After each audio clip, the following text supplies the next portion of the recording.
To the King's Most Excellent Majesty, 1768, by Phillis Wheatley.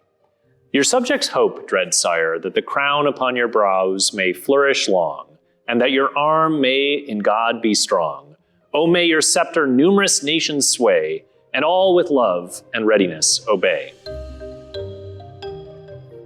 Someone asked me recently why the copy of Phillis Wheatley's poems on various subjects that we display here at the museum is signed by her.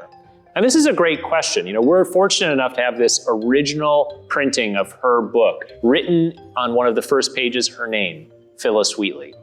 Phillis Wheatley had been born in West Africa. She was kidnapped and enslaved, arrived in Boston where she learned to read and write, and eventually in 1773 published this book of her poems. But it was relatively unusual that authors signed their books in this period. If you were making it out to a friend, you might just say, "To my friend," from the author. You wouldn't necessarily write your name. This volume of Phillis Wheatley's work has her name in it. So that tells us two things. One we know for sure, which is that she actually held this book in her hands, which is relatively unusual. Probably most of her books she never held. They were sold out of a bookseller's store.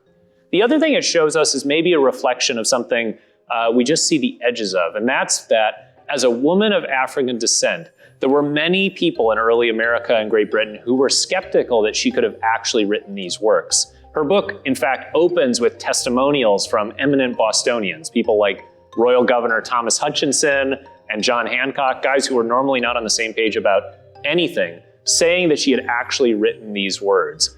So perhaps her signature, her inscribing her name in this book, was just one further claim of authorship over these incredible words.